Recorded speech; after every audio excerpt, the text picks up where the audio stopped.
વિરામ બાદ સ્વાગત। લોકસભાની ચૂંટણીમાં ભવ્ય જીત માટે કેન્દ્રીય રક્ષામંત્રી મેદાને। કેન્દ્રીય રક્ષામંત્રી રાજનાથસિંહ આવશે અમદાવાદ। ભાષાભાષી સેલના કાર્યક્રમમાં તેઓ હાજરી આપશે। ઉત્તર ભારતીય મહાસંમેલનમાં હાજર રહેવાના છે। રવિવારે બપોરે 1 કલાકે વસ્ત્રાલમાં કાર્યક્રમ યોજવામાં આવશે। ઉત્તર ભારતીયોને રીઝવવા માટે રક્ષામંત્રી રાજનાથસિંહ અમદાવાદ આવી પહોંચશે અને અહીં એક મહાસંમેલનનું આયોજન કરવામાં આવ્યું છે, જેમાં રાજનાથસિંહ તમામ ઉત્તર ભારતીયોને સંબોધન કરશે અને સાથે જ ભાજપ માટે પ્રચાર પ્રસાર કરતા જોવા મળશે।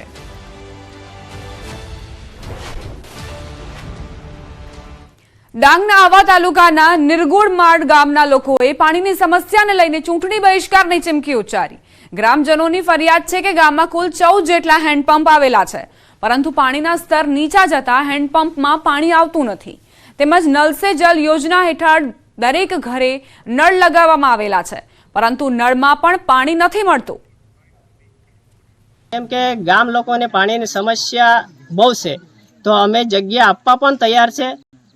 તંત્ર કૂવાની મંજૂરી આપે અને તાત્કાલિક કૂવો ખોદી અને પાણીની સમસ્યા પાઇપલાઇન દ્વારા સમસ્યા દૂર કરે તો અમારા ગામ લોકોએ એવું જ વિચાર છે કે પાણી સમસ્યા દૂર ન થાય તો હાલના તબક્કે અમે જે ચૂંટણી આવેલી છે લોકસભાની, એમાં અમે ચૂંટણીનો બહિષ્કાર કરીશું। અમારું ગામ ડુંગરની ઉપર આવેલું છે। ઉનાળાનો સમય ચાલે છે। અમારા ગામમાં બહુ જ પાણીની તકલીફ પડે છે। અમારા ગામમાં એક ખેડૂત છે, તેના ઘરે 2 મોટર છે, તેના ઘરેથી અમે પાણી લાવીએ છીએ। 2 થી 3 કિલોમીટર ચાલીને અમે પાણી લેવા આવ્યા છીએ। તો અમારો આ નીચે એક કૂવો છે, આ પુરાઈ ગયેલો છે। આ કૂવો ખોદી અને પાઇપલાઇન કરી આપે તો અમારું પાણીનો હલ થશે।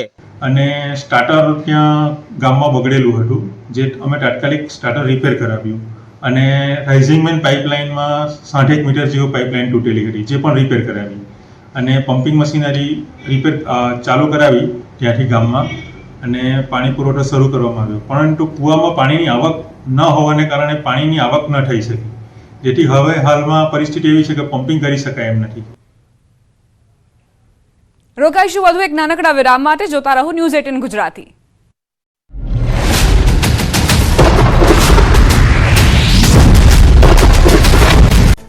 ચૂંટણી પ્રચારમાં હળવા મૂડમાં દેખાયા પરેશ ધાનાણી। યુવાનો સાથે કેરમ રમતા ધાનાણીનો વિડીયો સામે આવ્યો। સરૈયા ગામમાં પ્રચાર માટે પહોંચ્યા હતા પરેશ ધાનાણી। રાજકોટમાં કોંગ્રેસ ઉમેદવાર પરેશ ધાનાણીની સ્કૂટર રેલી। કોંગ્રેસ અને આપના કાર્યકર્તાઓ સાથે વોર્ડ નંબર 2 અને 3માં ધાનાણીએ કર્યો પ્રચાર। ધાનાણીએ કહ્યું, રંગીલા રાજકોટનું દિલ જીતવા અમે સ્વાભિમાન યુદ્ધની લડાઈ શરૂ કરી છે।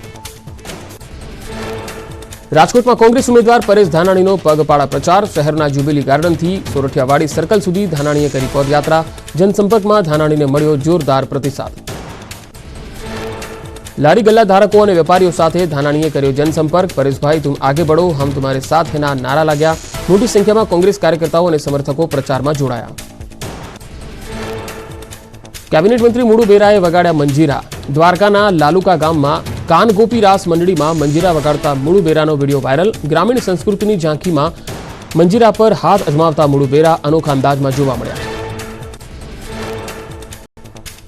વડોદરાના સિનોરમાં ચૈત્ર વસાવાનો ફિલ્મી અંદાજ। ઇન્ડી ગઠબંધનના કાર્યકર્તાઓની બેઠકમાં ચૈતરે ભાજપ પર કર્યા આકરા પ્રહાર। કહ્યું, જબ તક તોડેંગે નહીં તબ તક છોડેંગે નહીં, ये चैतर वसावा है, झुकेगा नहीं।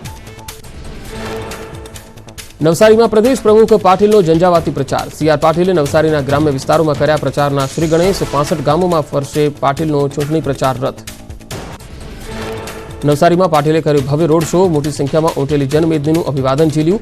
સીઆર પાટીલને 10 લાખથી વધુ લીડથી જીતાડવા પૂર્વ કેબિનેટ નરેશ પટેલ કર્યું આહવાન।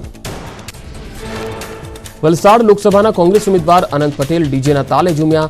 વાંસદા તાલુકાના ઝરી ગામમાં લગ્ન પ્રસંગમાં હાજરી આપવા પહોંચ્યા હતા અનંત પટેલ। ડીજેના તાલ અને એક જ ચાલે અનંત પટેલ ચાલે એવા ગીત પર જાનૈયાઓ સાથે ઝૂમી ઉઠ્યા અનંત પટેલ। બળદગાડામાં બેસીને ભાજપ ઉમેદવાર હરિભાઈ પટેલે કર્યો પ્રચાર। મહેસાણાના વાલમ ગામમાં યોજાયો હતો પરંપરાગત હાથિયા ઠાઠુ મહોત્સવ। હરિભાઈ પટેલ સાથે ઋષિકેશ પટેલે પણ કરી બળદગાડાની સવારી। ભરૂચ લોકસભાના ઉમેદવાર ચૈતર વસાવાનો દાવો। કહ્યું, ભરૂચ બેઠક જીતીને સ્વર્ગસ્થ અહેમદ પટેલને શ્રદ્ધાંજલિ આપીશું। ભરૂચ બેઠક જીતવા આપ અને કોંગ્રેસના નેતાઓનો પ્રચાર। કચ્છ ટ્રક ઓનર્સ એસોસિએશનની બેઠકમાં ઘર્ષણ. એસોસિએશનના હોદ્દેદારો બદલવાના મુદ્દા પર મળેલી બેઠકમાં બે પક્ષ વચ્ચે ઘર્ષણ થયું. અર્જુનસિંહ અને નવગણ આહિરના સમર્થકો પાખડતા પોલીસે મામલો શાંત કર્યો. મોરબીનો મચ્છુ 3 ડેમ ખાલી કરાશે. સમારકામ માટે 258.45 MCFT પાણીનો જથ્થો ખાલી કરાશે. એક દરવાજો 1 ફૂટ ખોલવામાં આવ્યો. નીચાણમાં આવતા મોરબી અને માળિયા મિયાણાના 21 ગામને કરાયા એલર્ટ. ડાંગના આહવામાં નિર્ગુડમાળ ગામમાં પાણીની સમસ્યા. ગ્રામજનોએ પાણીની સમસ્યાનું નિરાકરણ ન આવતા ચૂંટણી બહિષ્કારની ઉચ્ચારી ચીમકી. ગામમાં પાણીની સમસ્યાના કારણે મહિલાઓ દૂર દૂર સુધી પાણી ભરવા જવા મજબૂર. ગુજરાતવાસીઓ માટે ઉનાળો વધુ આકરો બનશે. પવનની દિશા બદલાતા ગરમીના પ્રકોપમાં થશે વધારો. તાપમાનમાં 2 ડિગ્રીનો વધારો થવાની હવામાન વિભાગની આગાહી.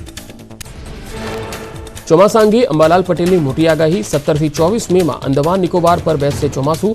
દક્ષિણ ઉપસાગરમાં જોવા મળશે ભારે હલચલ. લક્ષદ્વીપના ટાપુઓ પર પણ થશે અસર. 28 થી 30 એપ્રિલમાં ગુજરાતમાં ગરમીનો રાઉન્ડ શરૂ થશે. ગુજરાતના વાતાવરણને લઈ હવામાન નિષ્ણાત અંબાલાલ પટેલે કરી આગાહી. મધ્ય ગુજરાતના ભાગોમાં તાપમાન 43 ડિગ્રી અને ઉત્તર ગુજરાતના ભાગોમાં પારો 42 ડિગ્રીએ પહોંચી શકે. આ વખતે 2 અસર જોવા મળી શકે છે. Pre monsoon activity. પશ્ચિમી વિક્ષેપની અસર જોવા મળે તેવી શક્યતા. 29મી એપ્રિલથી જૂન સુધી ઘણા ભાગોમાં થઈ શકે વરસાદ. ભેજના કારણે વાદળછાયું વાતાવરણ રહે તેવું અંબાલાલ પટેલનું અનુમાન. મે મહિનાની શરૂઆતમાં પ્રી-મોન્સૂન એક્ટિવિટી થઈ શકે. આંધી વંટોળ ગાજવીજ સાથે વરસાદ થઈ શકે. 10 થી 15 મે સુધી ભારે આંધી વંટોળ સાથે પ્રી-મોન્સૂન એક્ટિવિટી થાય તેવી અંબાલાલ પટેલની આગાહી. ભર ઉનાળે વરસાદ થતાં અંબાલાલ પટેલે ખેડૂતોને કર્યું સૂચન. શાકભાજીના પાકો, બાગાયતીના પાકો પર થઈ શકે અસર. કેરીના પાક પર આંધીથી નુકસાન થઈ શકે. સાથે જ પિયતના ગાળા અને આડાસો રાખવા પણ સૂચન. નિલેશ કુંભાણી 6 દિવસ પછી અચાનક પ્રગટ થયા. વિડીયો જાહેર કરીને કર્યા મોટા ખુલાસા. કહ્યું કોંગ્રેસના મોટા નેતાઓએ સાથ ન આપ્યો. આપના નેતાઓ પ્રચારમાં આવતા તો કોંગ્રેસને ગમતું ન હતું. મારા રથમાં બેસવા માટે પણ તે લોકો તૈયાર ન હતા. નિલેશ કુંભાણીએ કહ્યું કે હું મોવડી મંડળના સંપર્કમાં હતો. હું પિટિશન દાખલ કરવા અમદાવાદ જવા રવાના થયો ત્યારે કોઈના ઇશારે કોંગ્રેસના કાર્યકર્તાઓએ મારા ઘરે વિરોધ કર્યો અને મને પરત ફરવા કર્યો હતો મજબૂર. નિલેશ કુંભાણીએ પ્રતાપ દુધાતને આડે હાથ લીધા. કહ્યું દુધાત મારો ફોન ઉપાડતા ન હતા. જે અત્યારે મારો વિરોધ કરે છે એ પહેલા ભાજપ સાથે બેસી ગયા હતા અને અમારી સભામાં કે ડોર ટુ ડોર પ્રચારમાં અમારી સાથે આવ્યા પણ ન હતા. નિલેશ કુંભાણી બોલ્યા હું કોંગ્રેસનો સૈનિક છું અને રહેવાનો છું. કોંગ્રેસને નુકસાન થાય એવું કંઈ નહીં બોલું. કોંગ્રેસની જીવતી રાખવા મેં મહેનત કરી. મને હાઈકમાન્ડ પર વિશ્વાસ છે.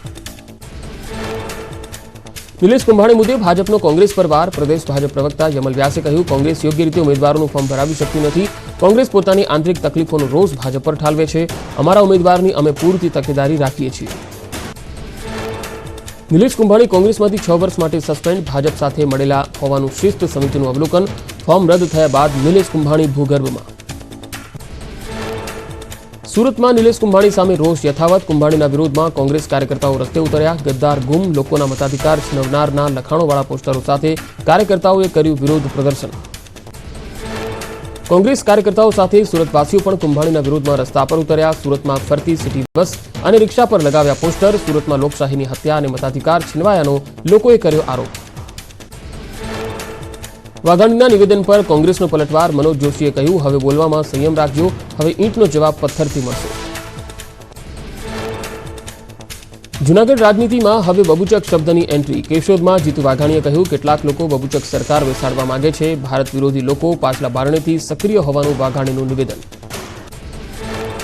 કોંગ્રેસ પ્રવક્તા મનીષ દોશીએ જીતુ વાઘાણીના નિવેદન પર આપી પ્રતિક્રિયા. કહ્યું જીતુભાઈને દુખે છે પેટ અને કૂટે છે માથું. ઘણા લોકો હેડલાઇનમાં ચમકવા માટે આવા નિવેદન કરતા હોય છે. જીતુ વાઘાણીના નિવેદન પર જૂનાગઢ લોકસભા બેઠકના કોંગ્રેસ ઉમેદવાર હીરા જોટવાએ કર્યા પ્રહાર. કહ્યું આ તેમનો અવિવેક છે. વાઘાણી કદાચ ઇતિહાસથી અપરિચિત હશે. જીતુ વાઘાણીએ માફી માંગવી જોઈએ.